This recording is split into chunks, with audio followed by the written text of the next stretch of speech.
So you may be interested to, let's say, make a press review of all the work that you have done, or you have to, for your job, show where you appeared in the media, if you happen to be in a newspaper, on a blog or something like this.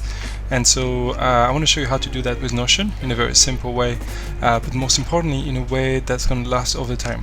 So let's say recently there was this blog post by this wonderful artist. Her name is Ana Teresa Vicente from Portugal, and then she mentioned my name in here as a person that helped her to write her really cool essay, Travel Documents for Aliens.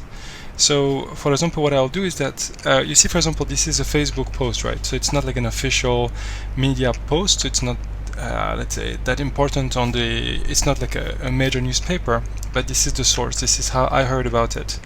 So the first thing I'm going to do on Mac is I'm going to make a screen capture of that screen. So I'll screen capture it, and then I will go to the article. So I already had it open and it's right here. So it starts in Portuguese, but it continues then in English. And there's a mention of my name here later in the article. So what I'm going to do, and the reason why I'm going to make some screen caps, is because this blog, that's a more official channel, exists right now, but it may not exist in the future.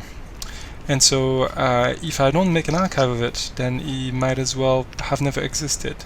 And so it's important for me to capture what is important in this article, and also to see especially the section where I am mentioned. So let's say if I do Control F, then I could sort of highlight where my name was referred, and like this will make it easier for me to find about it.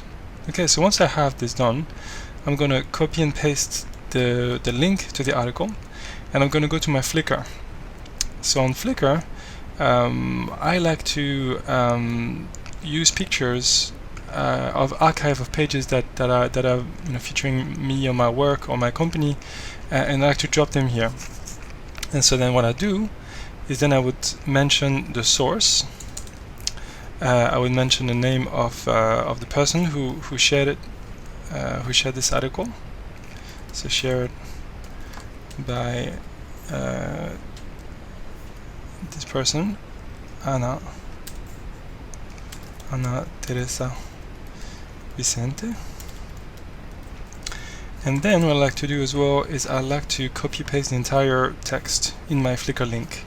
So like this I would be able to see if I want to read through, if I want to search it. Basically I create an archive that's going to exist as long as I pay for my Flickr account right there. And then I will also take the name, the title, Transtopia and Taras Vicente, and I'll put this as the name of the title here.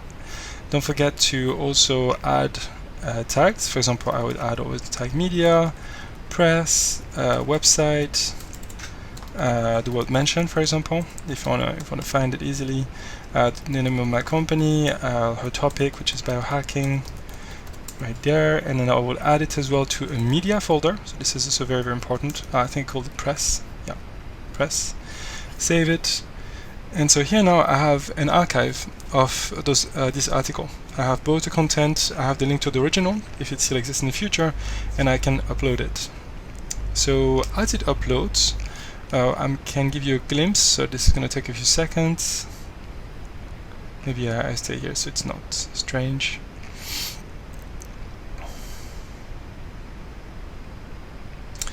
So I have my Notion that is ready to go over there, and let's see if Flickr is publishing fast enough. Okay, cool. So now this article has been published here, which is fantastic. And so in my CV items, so this is my CV. I maintain my CV up to date as a Notion table. And you see there are some things like the languages that I speak, the diplomas, and the places where I studied. So I have to update it. There's not everything there, obviously. The work I have done in academia, awards. So I have all these like sections, some of them which are things that I think are important, some of the other things are what is required from my job in terms of metrics. So actually every time I get a new job, I will also add a section or like a category per sort of metrics that this job has. And so over time, then if I want to apply for another job in a different sort of industry, then I can easily select and pick and choose and create a custom CV for different jobs that I'm applying for. And so here's the media section, and it's pretty, so it's here.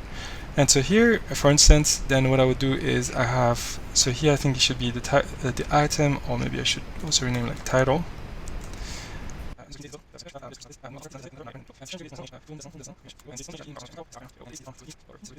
And here, this is the most important piece. So here, you want to add the Flickr link. So here I will take, let's say the front page of the article, not the Facebook reference, because that's how I got to know it, but this is not what the article actually is. And don't copy this. So that's the common mistake, and that's kind of the reason why I make this video. You want to go here in the share button, and then you want to copy the short link, and that's going to be more resilient, I think. And this part here is the visibility. So this may not be a major article for me, so maybe I'm going to say like this is going to be like a 80% visible.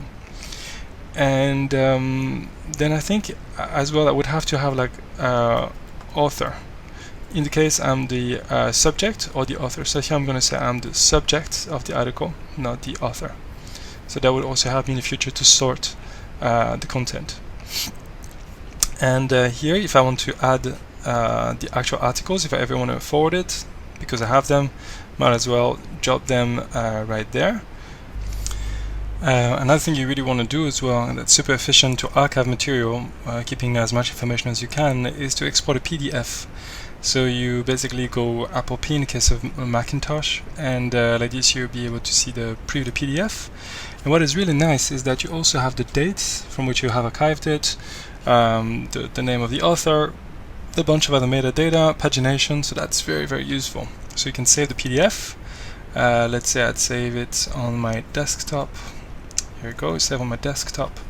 And now on my desktop I can easily find it. And let's say I want to add it to the article. Here you can just, so if you want to go and see the article without having to open it, you can just /embed, and then you can actually will be able to see the article even without opening the page. So that's really saving you time when you are reviewing a lot of material and you want to make sure that it's all there. You can upload it right there and you don't even have to open it.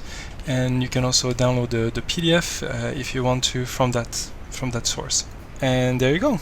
So like this I have sort of a press review. I can also drag this one first on top. I think it's more important. And so this, if I ever display this as cards, then I'm going to be able to see those. I'm going to be able to see those items in my CV as a card. So it's going to make it easier. So here we go. So this way is that even if this blog post, change, they change the link, which happens almost on every website. They will refresh how they build their website, so the link will be broken, and so then people would say, well, this article never happened. Well, now you have a proof that there was an article written about you, or you wrote this article on this website, and there's some solid evidence that you've done that. It's very important if you're doing research, because you need to be able to trace back to your sources, and I think it's just an efficient way to archive. And that's it. Thank you very much.